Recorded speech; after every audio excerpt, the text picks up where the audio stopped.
Usapho lukaMpho Matlala oneminyaka engama-44 ubudala luvakalisa umbulelo ngokungcwatywa kwakhe ngesidima emva kwenkxaso eninzi evela kuluntu lwaseProtea South. uMatlala wasweleka ngenxa yokungasebenzi kakuhle kwezintso ngo-April walo nyaka, kodwa kungona ebebekwa kwikhaya lakhe lokugqibela namhlanje njengoko usapho belusilela ukuhlalwa iindleko zomngcwabo. Emva kokuba usapho lucele umnikelo lisebenzisa iqonga leendaba zejelo losasazo iSoweto TV, lufumene uncedo oluvela kwisebe lombutho wezopolitiko womkhonto wesizwe lasekuhlaleni ngokubambisana nomasingcwabane wakummandla kunye namanye amalungu oluntu.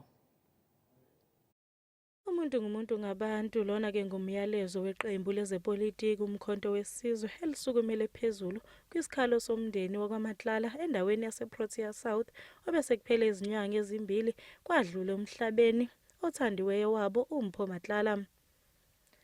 Lolu daba esike sabika ngalo ngenyanga yedlule nokuyilapho lo mndeni ubufuna usizo lokufihla ngemuva kokuswela imali yomngcwabo. Ngawo kafika nawo council azokhuluma nje nefamily or the whole council's committee because bakhona ama social development la eShawela. None of them came, not even the chairperson who stays even in this very place we are in, Police View. So thina nje as a ward election task team yomkhonto wesizwe ephathi inhlangano yabantu enengela abantu athi asifike ke la ekhaya sibasize la ekhaya ngayo yonke into oyibonayo, from getting the hairs, the storage place, umgodi, the catering, the food, the cars, everything oyibona lana is MKP yenzile. Different people from the zone, from the region and from the ward. Even yesterday they were here just to come and assist the family. So the expenses all in all they come from us as an organization. Kusenjalo leli qembu lithi kubalulekile ukuthi abantu babe nolwazi ngomsebenzi kahulumeni kwizigameko ezifana nalezi. We don't understand how could the councillors fail to also give a dignified burial to these things.